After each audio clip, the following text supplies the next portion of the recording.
Bonjour et bienvenue sur la chaîne. Alors avant tout, merci à tous les abonnés qui sont revenus pour ma dernière vidéo. Voilà, les news, ça suit son cours, hein. Si vous entendez le téléphone, je mettrai en pause. C'est pas un tirage personnel privé, donc ça importe peu, je perds pas le fil. Mais simplement, comme ma maman est hospitalisée, bon, j'ai mon papa souvent au téléphone qui il s'inquiète ou bon, si je réponds pas, il va continuer à appeler jusqu'à ce qu'il m'aide. Donc surtout un dimanche, il sait que je bouge pas. Donc voilà, je prendrai le téléphone, je l'ai mis pas très loin. Donc vous étonnez pas si je coupe à un moment donné.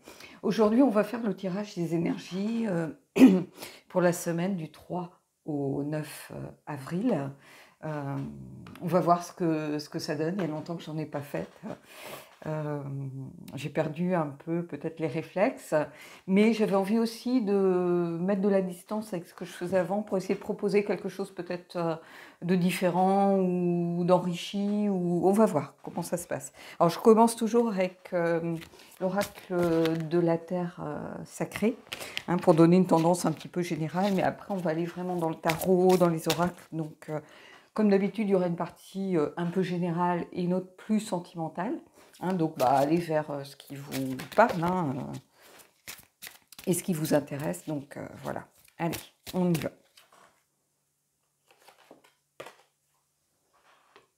La répétition.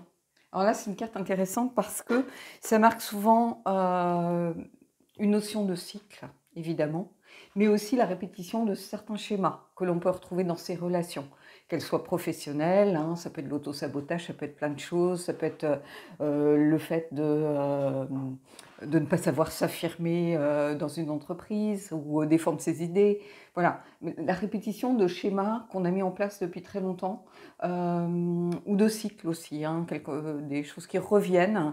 Donc on va voir par rapport au tirage général et au tirage sentimental ce que ça implique, hein, mais on peut aller sur ici la répétition, c'est vraiment différentes choses, hein. Donc ça peut être des schémas de comportement, ça peut être aussi peut-être des choses qui reviennent dans votre vie, pourquoi pas, après un cycle, hein. Ça peut être aussi, pourquoi pas, un ex, hein, la répétition d'une relation en fait, ou d'un partenaire ou d'une partenaire. Donc ici on va les voir, on va les creuser. Alors j'ai pris le tarot, le steampunk tarot. Donc on va voir ce que ça donne. Alors, je mélange bien parce qu'il y a longtemps que je ne l'ai pas utilisé.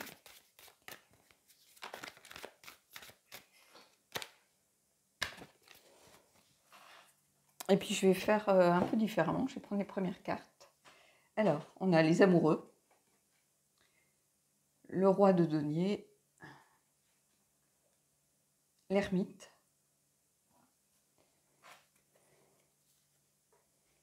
je vais les remonter au max. Voilà. Le 8 d'épée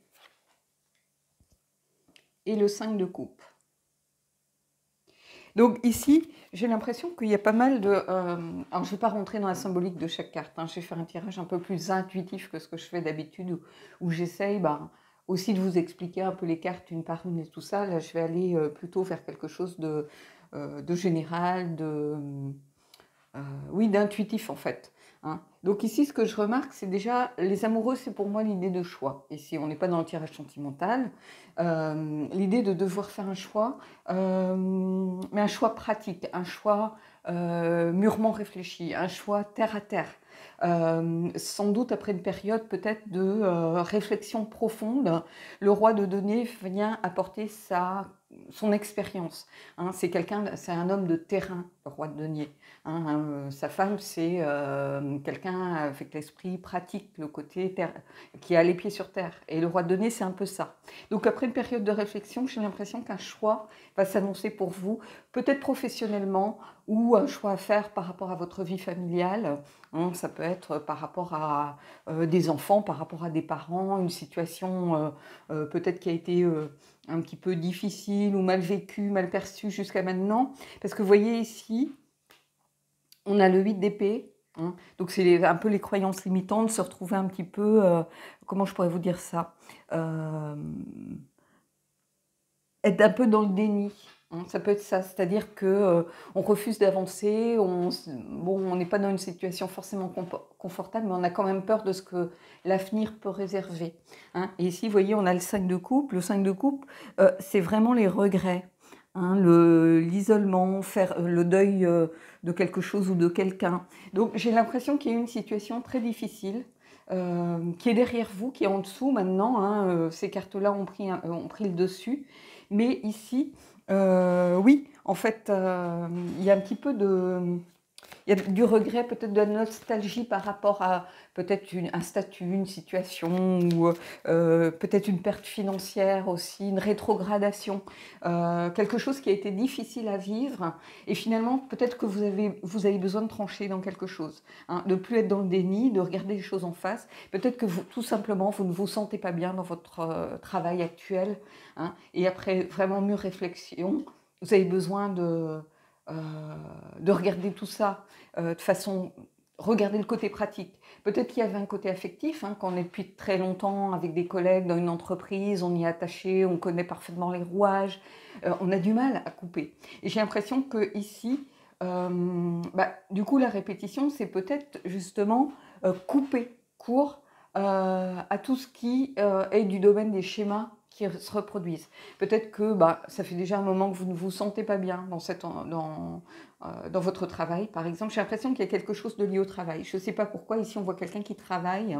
Donc, il y a des regrets, de la culpabilité, peut-être par rapport à un travail ou un deuil à faire, hein. Et ici, c'est un peu ce que je ressens dans l'ensemble, hein. Surtout avec ce roi de denier. Le roi de denier, c'est vraiment l'aspect professionnel des choses. C'est quelqu'un qui aime faire fructifier ce qu'il a pu acquérir tout au long de sa vie. C'est quelqu'un qui est dans la maîtrise d'un environnement matériel, qui prend les choses en main, qui finit justement par prendre des décisions, hein. C'est quelqu'un qui tranche, qui prend des décisions. Alors, le roi d'épée est aussi dans cette dynamique-là, mais je dirais que le roi d'épée, c'est quelqu'un qui fonce, qui ne regarde pas trop les tenants, les aboutissants, qui, une fois qu'il a décidé, il y va. Le roi de denier, c'est quelqu'un qui réfléchit beaucoup plus, d'où l'ermite ici, qui prend son temps, qui a les pieds sur terre,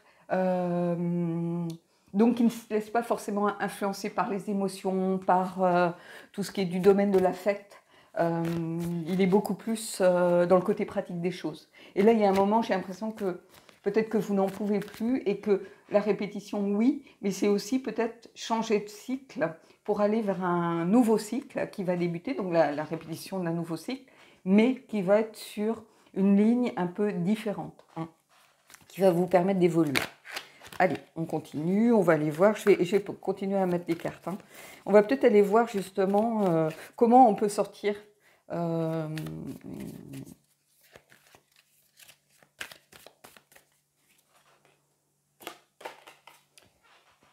et là, j'ai encore un 5, vous voyez, l'idée de la peur de manquer. En fait, c'est ça qui vous retient. J'ai l'impression que c'est la peur du manque.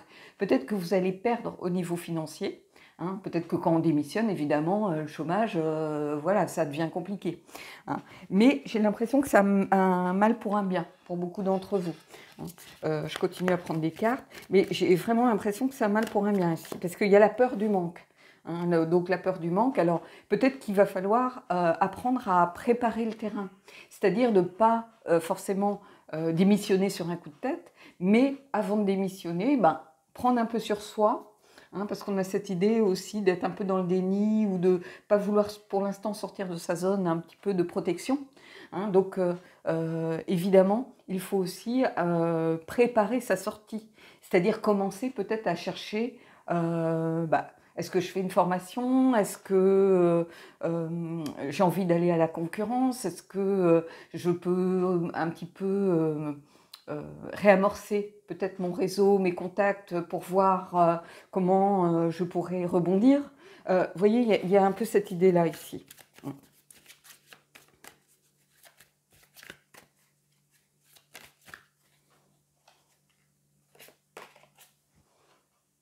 Et vous voyez, il y a une idée aussi de vouloir peut-être renouer un petit peu. Vous voyez, on est encore dans les deniers ici. C'est le 3 de denier. Le 3 de denier, c'est vraiment l'idée de travail et de travailler en équipe, hein. Donc, est-ce qu'il y a eu des problèmes peut-être par rapport à vos collègues, quelqu'un ou peut-être du personnel qui a changé, des gens avec qui vous ne vous entendez pas? Je le sens un petit peu comme s'il y avait une mauvaise entente. Je le sens dans son sens inversé. Et j'ai l'impression qu'en fait, c'est ça qui vous pousse un petit peu. Vous avez l'impression de ne plus reconnaître votre environnement professionnel. Il y a eu beaucoup de changements, beaucoup d'évolutions, des jeunes peut-être qui sont arrivés, des pertes de repères. Et ici, c'est un petit peu ça que je ressens en fait. Donc, le besoin peut-être justement d'aller voir ailleurs, de plus vous sentir bien comme par le passé. Hein. C'est pour ça qu'on a les amoureux qui sont sortis. Il y avait peut-être une belle entente qui s'est transformée, hein, et qui n'est plus et qui vous amène à faire un choix.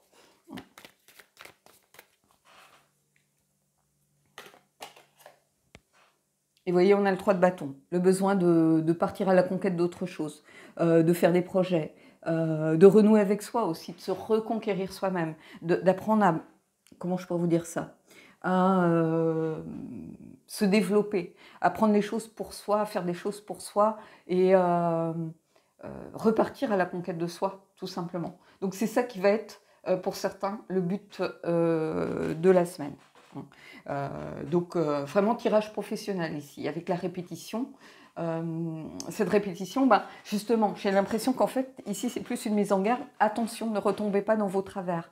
Hein. Bien s'entendre avec une équipe, bien évidemment, c'est essentiel dans le travail, mais à un moment, il faut aussi savoir tirer son épingle du jeu. Et ça, j'ai l'impression que vous ne le faites pas assez, justement, alors que vous avez le roi de Pentacle ici, donc il dit que vous en êtes capable, mais c'est comme si vous refusiez à vous mettre en avant. Hein, et à un moment, on se fait écraser, il y a une sorte de rouleau compresseur qui se met en place, il n'y a plus... comme je vous disais, il y avait une perte de repères peut-être par rapport à vos collègues, par rapport à un environnement confortable dans lequel vous travaillez avant et qui a complètement changé ces dernières années, ces derniers mois. Et du coup, vous ne vous reconnaissez plus dans cet environnement. Vous ne trouvez plus votre place. Ici, il y a un problème de trouver sa place. Donc, d'où repartir à la conquête de soi. On se sent emprisonné, enfermé dans ses propres schémas et enfermé dans ses propres peurs.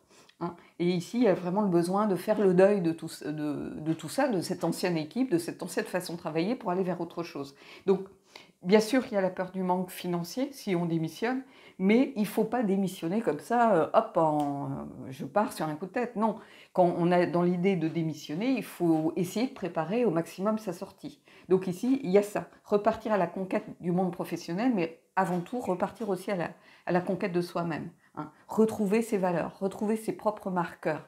Et ici, c'est ça. Voilà.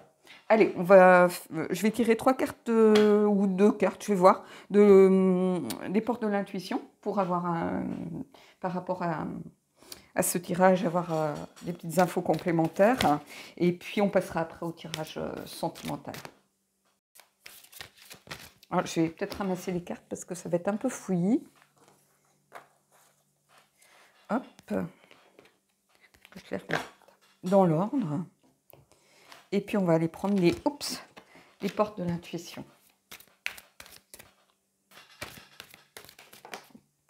On va prendre celle-ci. La maîtrise, vous voyez? Alors, pour passer dans la maîtrise, il vous faut accepter le chaos. Il prouve que votre vie change. Vous voyez? Donc, accepter que tout n'aille pas forcément bien, c'est aussi des signaux d'alerte. Hein. On ne va pas se mentir. Donc, allez, on va prendre le choix. On retrouve cette idée de choix qu'on avait avec les amoureux. Souvenez-vous que la décision finale vous appartient. Et on va en prendre peut-être une dernière. Allez, je vais la prendre comme ça au milieu. Et on a debout. Tous vos efforts vous guident dans le passage vers la nouveauté. Donc il y a une idée de choix à faire, de changement, d'évolution et de rester dans la maîtrise de ses propres codes. C'est-à-dire de pas forcément vouloir faire trop de concessions, mais il faut d'abord accepter que tout ne se passe pas comme vous l'aviez prévu, c'est-à-dire que tout ce chaos que vous avez ressenti dans votre entreprise, c'est quelque chose finalement qui vous a invité à bouger, invité au changement, et il prouve que votre vie change. C'est exactement ça, puisqu'on retrouve ici le choix, ça veut dire qu'il y a un changement, puisqu'on a un choix à faire, et ici ça veut dire aussi que vos efforts vous guident dans quelque chose de nouveau. Donc, on est encore dans cette idée justement de changement ici. Hein. Donc, on a quelque chose de cohérent par rapport à la vie professionnelle.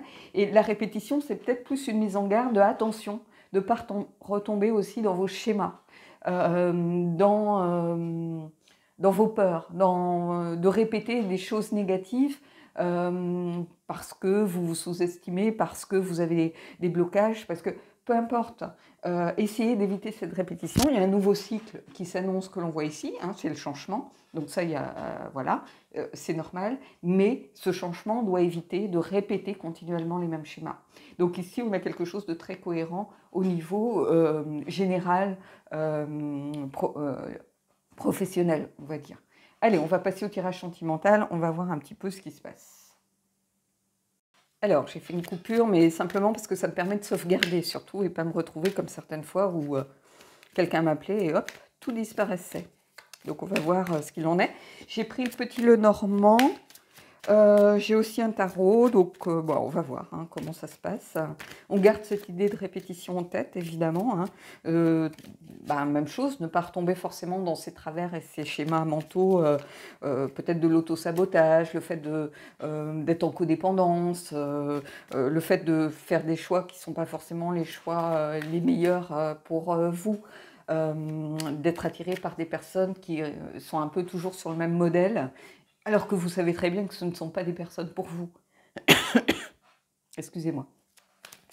Donc, voilà. Hein, donc, on va aller voir tout ça.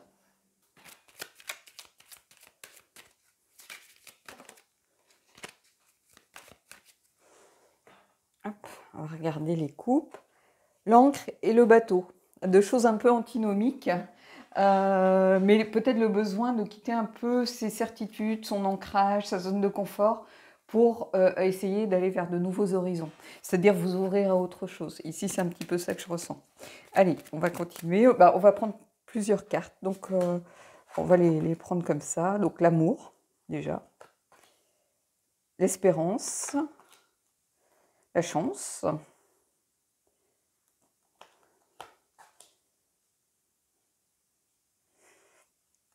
Les oiseaux. Les vœux. Et une certaine pureté, la sexualité aussi avec cette carte. Donc ici, ce que je ressens, c'est avant tout, j'ai l'impression que vous avez l'espoir, en fait, voire la chance, mais ça faisait peut-être un moment que vous espériez trouver quelqu'un, trouver vraiment l'amour pur. C'est la carte ici du cœur. C'est une carte qui est très positive, c'est les relations. Hein, c'est aussi lié à la chance, à l'engagement, à l'union. Alors la chance, on la retrouve ici avec le trèfle, hein, puisque c'est la chance, le bonheur, les petites réussites. C'est une carte très positive. Ça veut dire que tout va bien.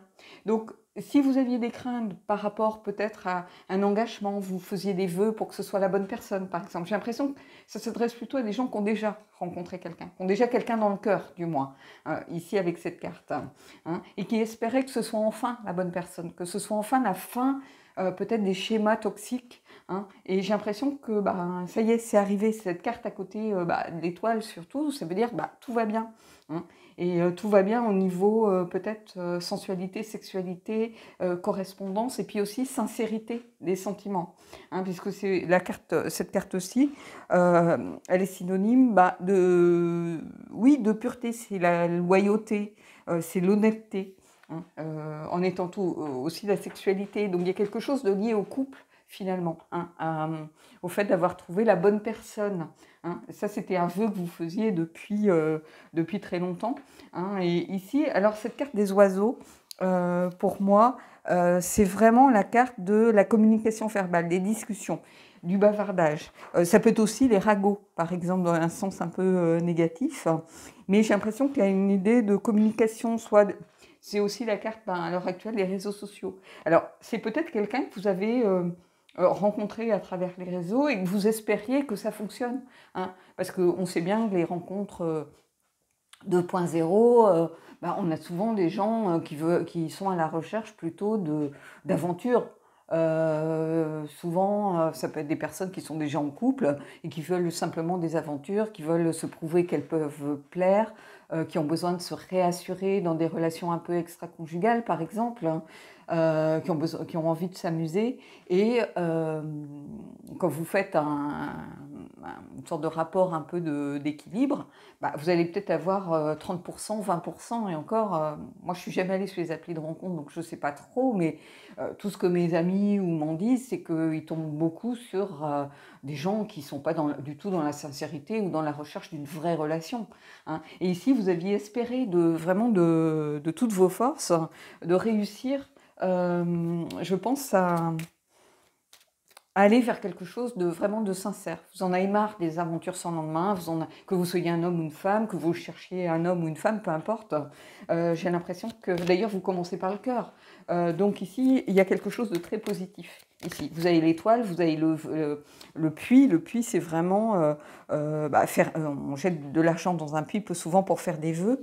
Donc ici, il y a vraiment cette idée d'espoir, hein, d'avoir enfin trouvé la bonne personne, soit à travers les réseaux, soit quelqu'un avec qui vous avez beaucoup parlé, vous vous êtes beaucoup confié, peut-être quelqu'un qui a été dans votre entourage à l'écoute pour vous, et les relations ont évolué vers quelque chose de plus affectif peut-être, hein. D'un côté amical, on est passé à un côté un peu plus amoureux, hein, mais ici, en tout cas, c'est une relation qui, pour moi, avec l'étoile et la chance, c'est une relation pour moi, et les vœux surtout, pour moi, c'est une relation qui est bénie. Allez, on va aller prendre 2-3 cartes de plus pour voir ce qui se passe. Ah ben, celle-là veut venir, donc on va prendre les deux. Et on a, alors, je les mets dans le bon sens, le livre et le serpent. Je pense que en fait, vous avez besoin de réassurance, par contre, ici avec le livre. Le livre, c'est la connaissance, et le serpent, c'est un peu la trahison. Vous avez peur de vous tromper, encore une fois, hein. Le serpent, c'est la peur de se faire manipuler, par exemple la trahison, la manipulation. Mais les cartes autour indiquent le sens, en fait, de cette carte. Donc ça veut dire que ici, vous avez quand même la carte du livre, et le livre, c'est apprendre quelque chose sur quelqu'un, avoir une révélation.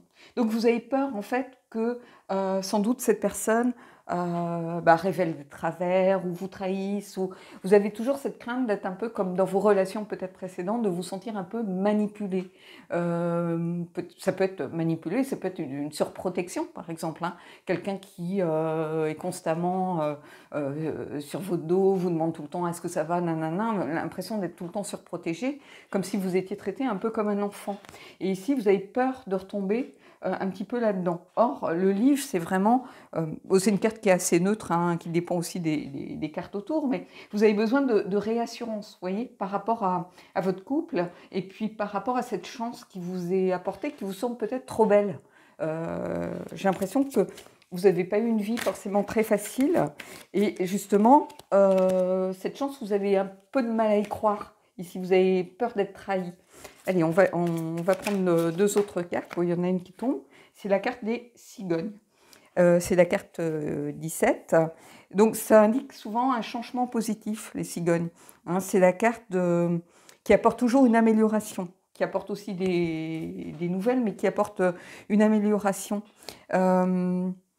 Ça peut indiquer, évidemment, comme je vous le disais, un changement positif, mais aussi ça peut indiquer le fait de bouger géographiquement, de peut-être déménager. Donc, est-ce que cette personne vous a proposé peut-être d'habiter ensemble ou de le rejoindre ou de la rejoindre? C'est peut-être à ce niveau-là que vous avez peur de vous fourvoyer, que c'est trop rapide. Vous avez besoin peut-être d'en savoir un peu plus avec ce livre qui est encore... on le voit, hein, je vais vous le montrer, qui est encore fermé.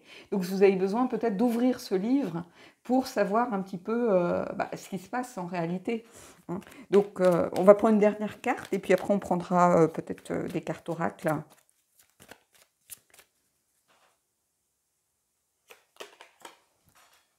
Et vous voyez, on a quelqu'un j'ai l'impression, ici c'est la carte numéro 15, c'est l'ours. Il y a cette idée de force, de protection, de quelque chose lié au pouvoir.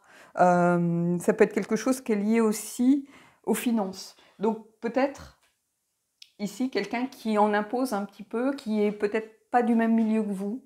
Donc c'est pour ça que vous avez peut-être des craintes en vous disant, est-ce que cette personne ne va pas finir par se réveiller et voir que je ne suis pas quelqu'un pour elle ou... Vous voyez, vous avez des craintes, un petit peu la peur d'être manipulé ou d'être trahi par rapport à ça, parce que c'est une personne qui a peut-être du charisme, qui en impose, qui est peut-être un peu plus âgée aussi que vous. C'est souvent une figure un peu patriarcale. Ça peut être, quand on est dans un tirage professionnel, la figure d'un patron, d'une hiérarchie un petit peu imposante. Ça peut être aussi une carte de, comment je pourrais vous dire ça, d'argent. Donc il y a peut-être aussi la peur justement de laisser des choses, peut-être de devoir démissionner.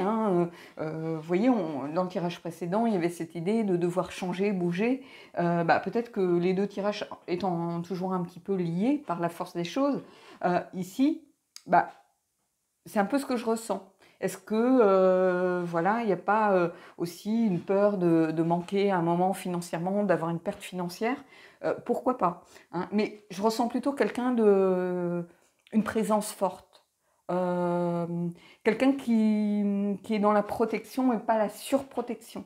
J'ai l'impression que c'est plutôt quelqu'un sur qui vous allez pouvoir vous reposer, qui va être une force tranquille, si vous voulez. L'ours, pour moi, c'est un peu ça. C'est une sorte de force tranquille quand on est dans un tirage sentimental, ou ça peut être évidemment un tirage un peu plus de relations familiales, ça peut être un chef de clan, vous voyez, un patriarche, quelqu'un qui gère un peu la famille, mais la famille dans son ensemble, la famille très élargie, qui fait figure un petit peu de modèle, de mentor pour beaucoup.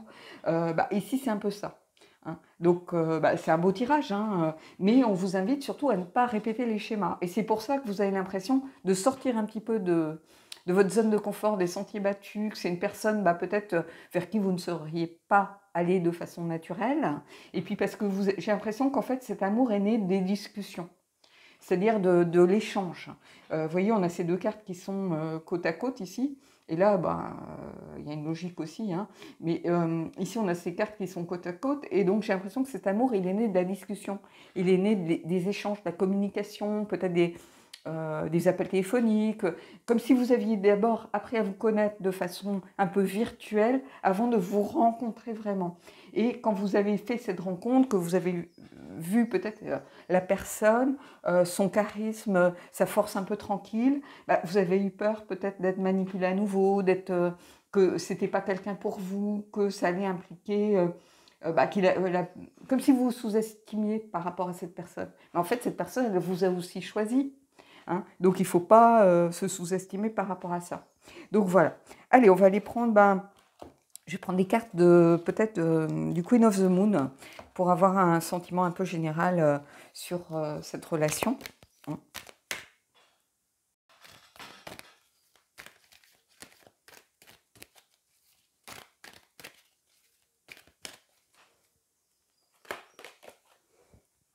Et ici, on a l'attraction. Donc il y a vraiment... Je pense que je prends l'attraction, là, le mot-clé, je le prends vraiment dans son...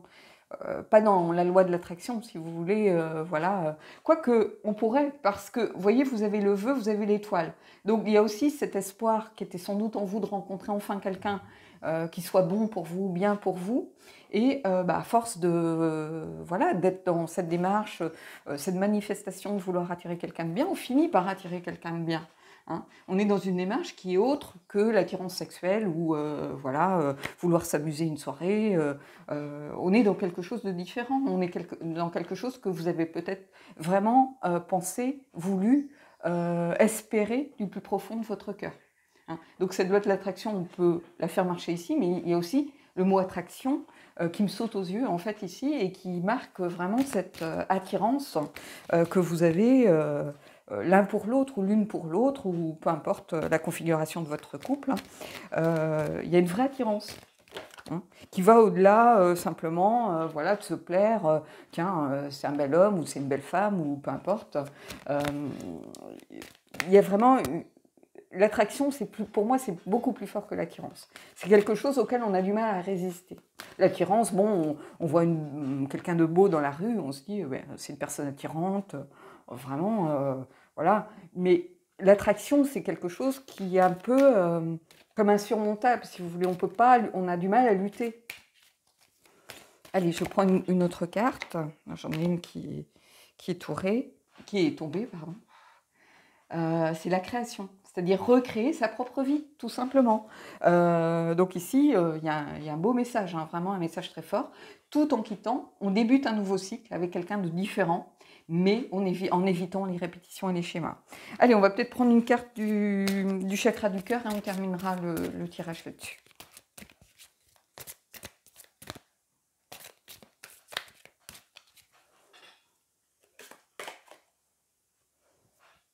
Nouvelle rencontre proche jour. Alors, ça veut pas dire, bon, je vous lis ce qu'il y a sur la carte, mais en réalité, je ne m'occupe pas trop des délais qui sont indiqués, parce que les délais de l'univers et les délais humains, franchement, voilà, c'est un peu différent. Par contre, nouvelle rencontre proche, ça veut dire que vous êtes vraiment dans la démarche d'une nouvelle relation, en fait. Hein, tout simplement. Donc ça vient vraiment chapeauter l'ensemble du tirage. C'est-à-dire que ce changement qu'on a vu au niveau professionnel, on le retrouve aussi ici avec cette nouvelle rencontre. Alors proche, vous avez peut-être déjà rencontré la personne, peu importe, mais ça veut dire que les choses se renforcent en fait pour moi. Hein. C'est le renforcement un peu de ce qui se passe. Donc ici, il y a quelque chose vraiment de très beau. Donc voilà. Bon bah écoutez, j'espère que cette vidéo vous a plu. Dites-moi ce que vous en avez pensé. Peut-être simplement par rapport au tirage que je faisais avant. Hein, dites-moi si vous voulez qu'on aille plus vers quelque chose de ce style. Hein. Moi, j'ai eu beaucoup de plaisir à le faire. J'ai beaucoup de plaisir surtout à renouer avec les vidéos, à retrouver mon énergie parce que ça a été très très compliqué. J'en étais au point où d'aller ouvrir ma porte à quelqu'un, ma sœur ou quelqu'un qui m'amenait mes courses ou autre, j'étais rien qu'à aller de mon canapé à la porte, j'étais essoufflée et je pouvais même plus parler. C'était à ce point le manque d'énergie. J'étais comme vidée de tout. Je pensais pouvoir, étant chez moi, je me suis dit, je vais quand même pouvoir continuer à faire des vidéos et tout ça, mais non. J'étais incapable et comme je voulais pas être à 10%, 20%, 50%, même 50 ou 80%, je voulais être à 100% pour vous, j'ai préféré mettre en pause en fait. Je me dis, ça n'a pas de sens de faire des choses à moitié, de ne pas donner tout ce que je peux donner. Je me sentais démunie par rapport à ça. Et là, je reprends un petit peu, je retrouve mon énergie, j'avais même pas ouvert une boîte de tarot ou d'oracle pendant toute cette période. J'étais déconnectée de tout, des réseaux, j'avais jamais connu ça avant et moi qui suis toujours en train de faire plein de choses, c'est très compliqué de lâcher prise et de faire confiance aux médecins et ça a été une période quand même très compliquée. Là, je sais pourquoi je me bats, donc c'est différent. C'est pas du tout la même énergie. Donc voilà. Bon écoutez, dites-moi ce que vous avez pensé de ce tirage et puis moi je vous dis à bientôt pour une prochaine vidéo.